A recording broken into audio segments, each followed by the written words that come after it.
ukitaka kujenga, basi umtafute mzee. Mwenyewe mnaita wazee. Wale wana majina yao. Bwana Yesu asifiwe. Basi utafute mzee akuachilie baraka. Bwana Yesu asifiwe. Ukitaka kulima shamba vizuri, ukalima ukavuna, utafute mzee akuachilie baraka. Huyo mzee sio kila mzee, sio mzee wa nyumbani kwako. Haleluya. Ukatafute mzee. Utafute mzee akuachilie nini? Baraka. Ukienda kwa mzee anakuambia sisi utaratibu asikuja kukuachilia baraka, unatakiwa uwe na kondoo mweusi. Ununue na pombe kidogo, tuje na wazee 3 4 hapo 5 ili tuchinje hiyo tupate damu. Tukishapata hiyo damu na hiyo pombe, tutamwaga hapo kwenye shamba lako au kwenye duka unalotaka kuanzisha au kwenye sehemu unayotaka kujenga, alafu tutakuachilia baraka utajenga. Usipofanya hivyo, Bwana Yesu asifiwe. Amen. Haleluya. Wanachotafuta ni nini? Wale ni makuhani wa Mungu, makuhani wa miungu ya nchi, makuhani wa mizimu ya makole. Bwana Yesu asifiwe.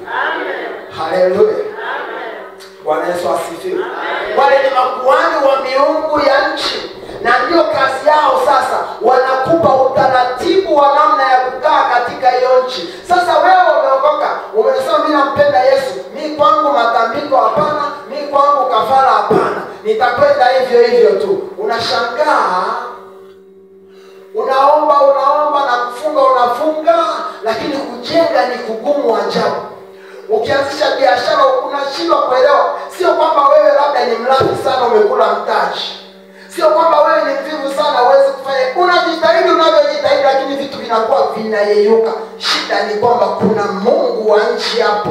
Kuna Mungu wa nchi anakuwa anafanya ukorofi, na huo ukorofi tumekuja kukomesha kwa jina la Yesu. Haleluya. Bwana asifiwe. Haleluya. Sasa basi nyumbani kwangu. Haleluya. Bwana Yesu asifiwe. Huo ukorofi wa Mungu wa nchi, kuvuruga watu hata wasiweze kumkwa wacha Mungu, wasiweze kwenda hata makanisa. Sasa basi kwenye makanisa, haleluya. Mungu wa nchi atakuja kutupangia kanisani tufanye nini au tusifanye nini. Hata kuja na kuhakikishia watakimbia wenyewe. Haleluya. Haleluya. Atakuja kufanya hivyo. Haleluya. Wana kiburi kwa sababu walikuwa bado wanajua wana umiliki wa nchi. Sasa huo umiliki tunauchomoa mikononi mwao. Haleluya. Huo umiliki tunauchomoa mikononi mwao.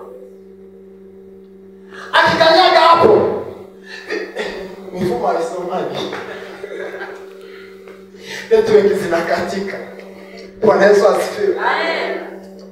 Haleluya. Amen. Bwana asifiwe sana. Amen.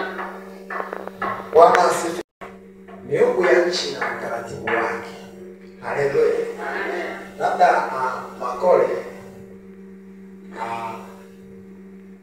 iko miungu ya nchi hapa. Miungu ya nchi hapa. Na kuna wale makuhani wake, wana utaratibu wake wa kufanya ili mtu aweze kukaa makole. Kama ni ndoa yake ikakaa vizuri ikastawi, kama ni biashara yake ikakaa vizuri ikastawi. Na utaratibu huo unaambatana na sadaka.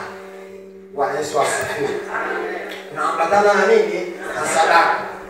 Na sadaka hiyo, Bwana Yesu asifiwe, sio njiwa. Bwana asifiwe. Sio njiwa. Ukienda kwa yule kuhani, yule mwenye nchi au wale wanyeusi wako mitaani, ukamwambia mimi bwana nataka, ukisema ninakanjiwa njoo, wanasema wewe atuki. Bwana Yesu asifiwe. Haleluya. Hapo ujue ni kondoo au mbuzi. Bwana Yesu asifiwe. Kondoo au mbuzi ni shilingi ngapi? Nani anajua bei ya mbuzi? Kuanzia 70. Kuanzia 70 mpaka laki na 50. Bwana Yesu asifiwe. Haleluya. Hebu fikiri anachukua shilingi 100,000 anaenda kutafuta mbuzi, Bwana Yesu asifiwe, au kondoo, ili aje awape hao wazee wachinje, wamwachie baraka hapo kwenye nyumba yake, au kwenye eneo lake. Anataka kuanzisha mashine ya kusaga, eneo lake anataka kuweka duka. Bwana Yesu asifiwe. Haleluya. Atafuta 100,000 anaenda kwanza. Yaani hapo hiyo sio kusema ndo mtaji anaenda kuanzisha biashara. Hapo ndo anajiandaa anzishe nini? Biashara. Bwana Yesu asifiwe. Haleluya. Na nikwambia ile damu inayotolewa ni ajira kwa yale mapepo, ajira kwa mizimu, ili ile mizimu hiyo inapiga doria. Wewe unapiga nini? Doria, kuhakikisha kwamba mambo yanaenda sawa hapo. Bwana Yesu asifiwe. Haleluya. Sasa wewe hapa unasema kweli, ninaona nchi yangu, ninaona ardhi yangu, ninajaribu kujenga, vinakataa, najaribu kufuga, vinakufa, najaribu nijitahidi, vinakataa, ninataka ikombolewe. Bwana Yesu asifiwe. Haleluya. Wewe unakuja tu kirahisi unasema mimi napenda na ukombozi kwa damu ya Yesu tu inanitosha. Bwana Yesu asifiwe. Haleluya. Wakristo wengi Wakristo wengi tunamsahau. Na nataka nikwambie kweli kabisa ya moyoni, ni Wakristo wachache sana utakwenda mahali ukute wana maduka yanayoeleweka. Wakristo labda utakuta ana vigenge au tuvioski tule tudogodogo tule. Ni mara chache sana utaenda mahali, hata kwenye miji uende mahali ukute duka kubwa kwenye hilo kijiji la Kristo mcha Mungu kweli. Mara chache sana. Je, Mungu wao hana uwezo wa kuwasaidia? Anao, ila Wakristo wengi wana mizaa. Haleluya. Mtu anatafuta 100,000 akanunue mbuzi, amuite mzee aje achinje.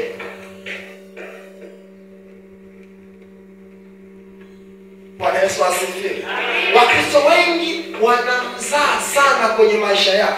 Na Biblia kwenye Zaburi sura ya 1 mstari wa 1 inasema, heri mtu yule asiyekwenda katika shauri la wasio haki, wala hakusimama katika njia ya wakosaji, wala hakuketi katika baraza la wenye mizaa. Wenye utani tu. Wenye utani tu. Bwana Yesu asifiwe. Haleluya. Yaani sisi tunashuhudia vitu poa tu. Yaani watu wamefunga safari zao, wametoka huko walikotoka. Bwana Yesu asifiwe. Haleluya.